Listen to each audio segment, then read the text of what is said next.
nutrition and health.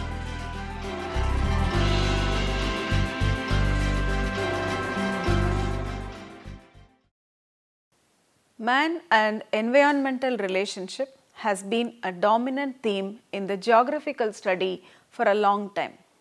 There are a number of geographical factors which influence and sometimes even determine the health and reproductive capacity of living beings, including man. The type and amount of food available for human consumption are dependent to a great extent on the physical and economic geographic conditions. In this lesson, let us study the effects of agricultural geographic conditions on nutrition and health of humans from the following headings: environment and nutrition, sustainable solutions, geography of health, approaches to geographic research, integration of health and nutrition in India. Environment and nutrition. Man has always been dependent on a healthy and productive natural environment. The natural environment, that is, land, water, air and flora and fauna, makes certain places more suited for human habitations and healthy living than others. Areas having plains formed by rivers are able to produce many crops, whereas mountainous areas produce less as they do not have extensive level lands with good soil. In predominantly agricultural countries like India, climate determines to a great extent the amount and nature of food available to people. If the rains are good, people have more and better food to eat, and if it fails, famine occurs and people suffer from both undernourishment and malnutrition. Physical environments such as climatic and weather conditions, soils and hydrology influences nutrition status to a great extent in many ways. It influences the cropping priorities and animal husbandry.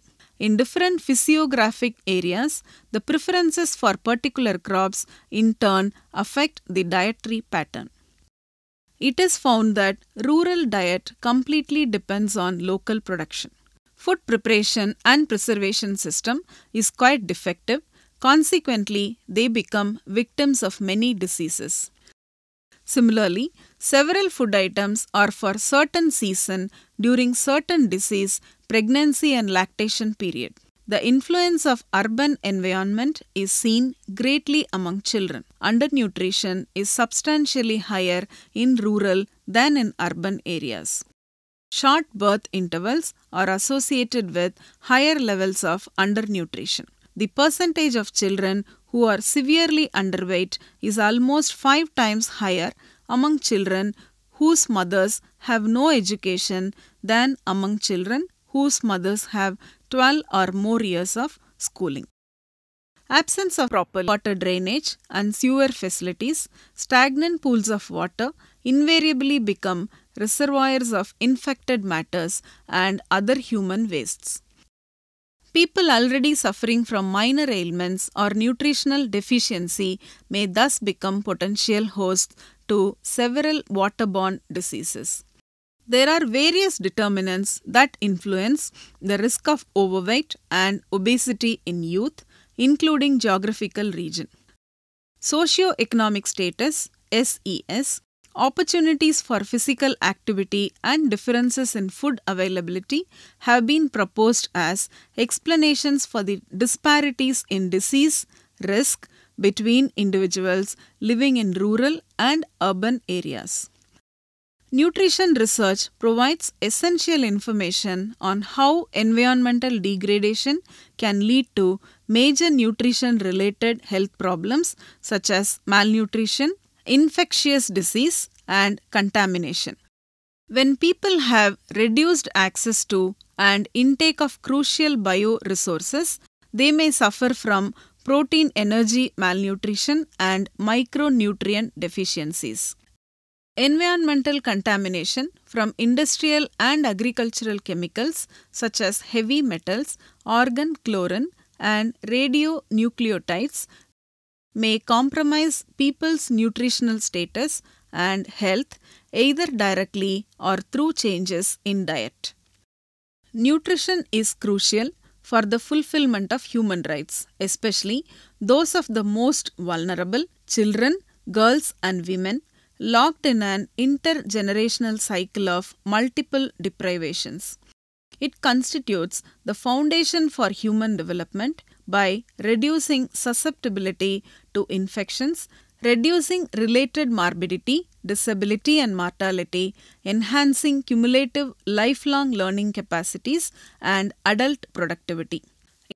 It is critical to prevent undernutrition as early as possible across the life cycle to avert irreversible cumulative growth and development deficit that compromise maternal and child health and survival, achievement of optimal learning outcomes in education, and gender equality. The level of child undernutrition remains unacceptable throughout the world, with 90% of the developing world's chronically undernourished, stunted children living in Asia and Africa. Detrimental and often undetected until severe, undernutrition undermines the survival, growth, and development of children and women and diminishes the strength and capacity of nations. Nutrition is a core pillar of human development, and concrete, large-scale programming not only can reduce the burden of undernutrition and deprivation in countries, but also can advance the progress of nations. Sustainable solutions.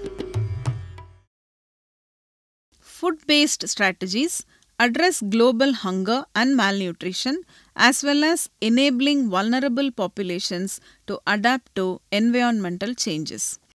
While modern technology-based farming is essential for producing food for the growing world population, concerns about crop quality and production seldom include nutrition or, if they do, tend to focus on protein. Similarly, loss of biodiversity and other environmental changes that affect diet and health are usually limited to general considerations of food security without attention to the complexity of nutrition-health relationships. Some research and intervention programs have focused on providing micronutrients such as vitamin A or minerals through genetic improvement, crop diversification, and soil management. More attention needs to be applied to identifying crop varieties and minor crops with selective nutritional assets such as micronutrients, soluble fiber, or antioxidants, and to analyzing the nutritional content of indigenous fruits and vegetables and wild edible species. Programs should give greater importance to maintaining the genetic diversity of plant species within home gardens and local agro-ecosystems, where they can be exploited sustainably. Uncultivated resources can also improve nutrition indirectly by contributing to economic livelihood. Genetic modification and other strategies that target single nutrients promise selective improvement of plant nutrient composition. Although genetically modified organisms are subject to considerable scrutiny for their potential adverse effects on human health, this technology also has potential ecological and social effects that require careful evaluation. While institutional approaches are essential to address problems of a global magnitude, national efforts, particularly those involving local communities, are also important. Local multidisciplinary activities that combine nutrition research and ecosystem and resource management with healthcare activities and that embrace participatory models of empowerment and initiative offer real hope for addressing problems at the levels where people are directly affected. Researchers have documented ways in which populations with traditional lifestyles, often identified as indigenous, satisfy their nutritional needs through unique human-environment relationships. For example, rice, pulses, and milk products provide a balance of amino acids for subsistence farmers in India. In situations where animal protein and fat are the primary energy sources, such as among Arctic hunters and dryland pastoralists, populations have adapted specialized preparation techniques and used wild plants to ensure that essential vitamins and minerals are consumed. Nutritional sciences can help determine whether these traditional systems can be adapted for use elsewhere. Coupled with knowledge about the role of nutrition in contemporary health problems, traditional knowledge and resources can guide environmental efforts to identify sustainable solutions. Geography of health.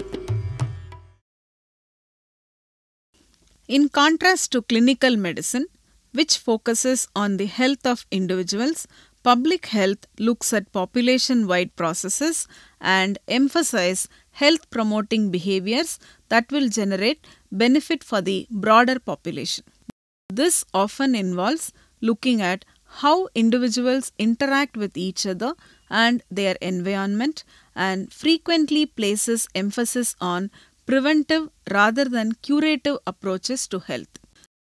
The geography of health is distinct, however, in its emphasis on place, grounding geographers in spatial questions: where does something occur and why is that significant?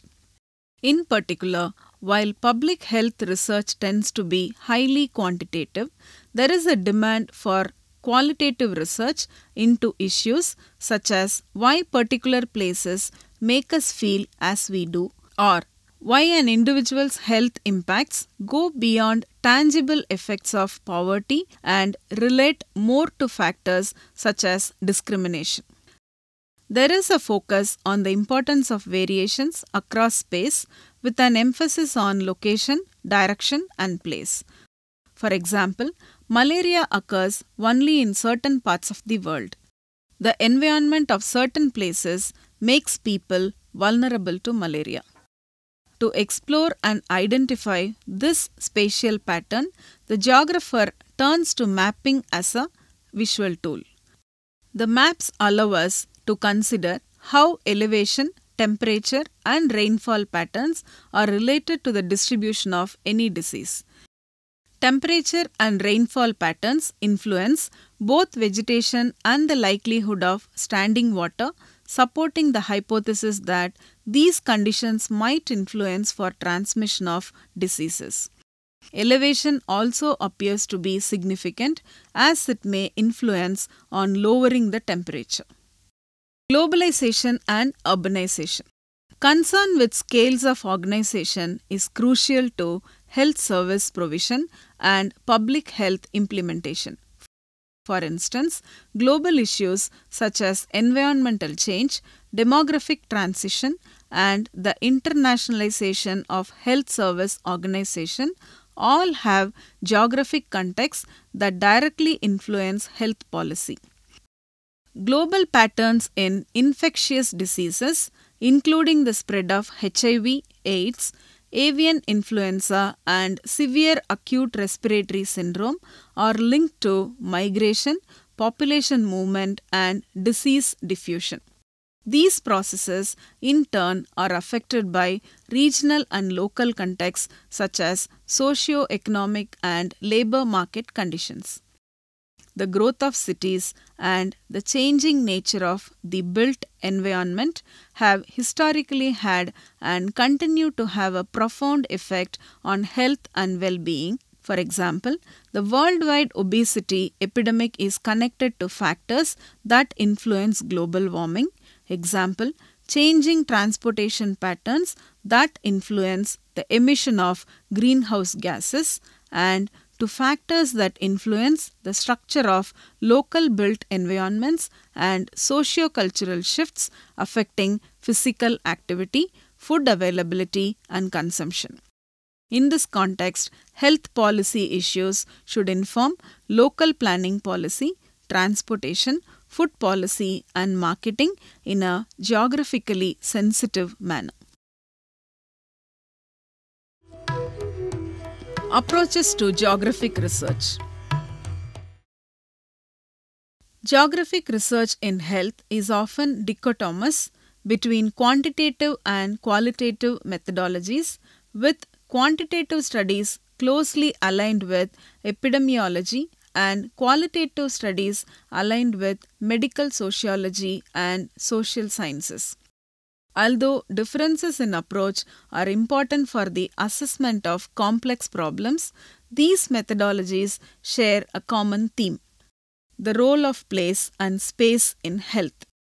For example, a quantitative study of an outbreak of an infectious disease such as mumps might focus on spatial modeling of disease diffusion, whereas a qualitative investigation might focus on socio-cultural influence on vaccination uptake within communities, the characteristics of which have been defined within an epidemiology health geography framework.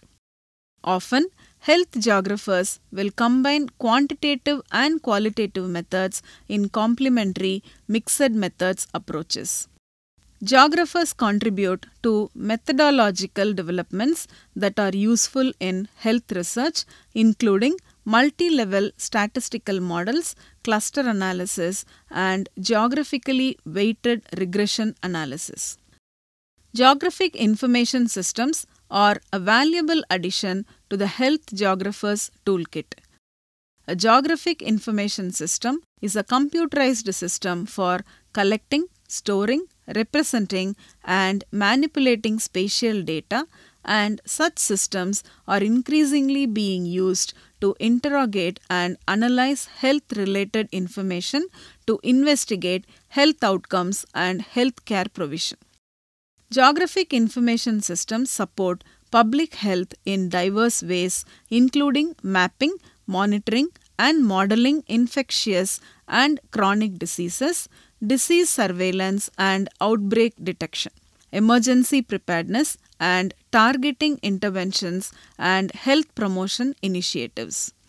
Recent innovative research based on geographic information systems can shed new light on the impact of the built environment on physical activity levels, diet, and the problem of increasing obesity. Although health geographers often use traditional epidemiologic approaches, for example, in both study design and statistical analysis, the discipline also makes use of distinct analytical tools, including geographic information system methods for integrating, mapping, and analyzing data, and spatial analysis statistical techniques, including clustering and spatial interpolation methods. Social and spatial inequalities in health. Concerns about social and spatial polarization, especially with socio-economic inequalities, inequities, and poverty, have prompted research that explores the determinants and consequences of health variations, including issues related to poverty, healthcare access, and public health. The identification of persistent inequalities in health between rich and poor people and between rich and poor communities has provided evidence that can support policies to address the underlying causes of health problems. With respect to global, national, and regional processes, the local contexts of places and people's everyday lives are crucial and evolving considerations for health policy development. Although health geography is closely aligned with epidemiology, its distinct primary emphasis is on spatial relations and patterns. Whereas epidemiology is predicated on the biomedical model and focuses on the biology of disease, health geography seeks to explore the social, cultural, and political context for health within a framework of spatial organization. Traditionally, research in health geography spans two distinct avenues: the patterns, causes, and spread of disease, and the planning and provision of health services. Research in these interlinked areas supports policy development. For example, disease epidemiology is in part related to the geography of health service provision. Integration of health and nutrition in India. India is one of the fastest growing countries in terms of population and economics, sitting at a population of 1.2 billion and growing at 10 to 14% annually from 2001 to 2007. India's gross domestic product growth was 9% from 2007 to 2008. Since independence in 1947, its economic status has been classified as a low-income country with majority of the population at or below the poverty line. Though most of the population is still living below the national poverty line, its economic growth indicates new opportunities and a movement towards increase in the prevalence of chronic diseases, which is observed at high rates in developed countries such as United States, Canada, and Australia. The combination of people living in poverty and the recent economic growth of India has led to the co-emergence of two types of malnutrition: undernutrition and overnutrition. It is a critical time for India to prioritize nutrition in its health and development agendas. The National Rural Health Mission (NRHM) and its accredited social health activists ASHA are gaining ground in delivering critical community-based health services for women, children, and families. The current period of service delivery innovation and quality improvement presents an important opportunity to better integrate nutrition into health and to push nutrition programming reform in the country. Recognizing this critical opportunity, NRHM intends to explore mechanisms for better integration in health planning at national, state, district levels and strengthened operational integration between frontline health workers and their supervisory structures. It will also examine how current nutrition efforts, namely Integrated Childhood Development Services (ICDS), can be more functional and thereby be better integrated into maternal and child health services. Findings from a field survey recommend actions to be taken within policy, human resources, and operations. A concrete, proactive national nutrition policy is needed to unite fragmented nutrition initiatives, hold relevant departments to nutrition outcomes, and drive nutrition programming in high-focus districts. A similar push has already been initiated by the Department of Women and Child Development. Recommend that states reinforce this commitment by creating interministerial councils to emphasize political will towards state nutrition policy and planning. Creation of a community advocate for nutrition to assume outreach operations from the Anganwadi Center. Advocate mechanisms for improved targeting of nutrition interventions, particularly infant feeding. Reiterate on ICDS operations. Achieving healthy growth through agriculture and nutrition. The Department of Biotechnology, DBT, under the Ministry of Science and Technology of the Government of India and the Bill and Melinda Gates Foundation, in collaboration with India's Biotechnology Industry Research Assistance Council (BIRAC) have launched Grand Challenge India, a partnership framework for joint programs. This partnership aims to support initiatives that could dramatically change the health and development landscape in India and leverage Indian innovations to support other countries facing similar challenges. The partnership identifies the following priorities for cooperation: reduction of maternal and child mortality and morbidity, scientific and technical solutions for infectious diseases, strengthening India's scientific translation capacity, scientific and technical advances related to agriculture, and scientific advancement in food and nutrition. The first joint program, Achieving Healthy Growth through Agriculture and Nutrition, seeks to target the relationship between agriculture, nutrition, and health to reduce the high incidence of low birth weight and early stunting and wasting among Indian infants. A particular goal is to empower women to prevent these conditions through a virtuous cycle where increasing agricultural productivity improves rural families, nutrition, and healthier smallholder farmers have increased productivity, contributing to economic growth. Health geography recognizes the importance of context setting and spatial scale from global to local in determining health outcomes. The issues facing health and healthcare are complex, and an integrative multidisciplinary approach is crucial to ensure that research provides relevant, high quality evidence to inform health policy. Partnerships among health specialists, geographers, and others can help sustain innovative approaches to solving complex problems and ultimately reduce inequity.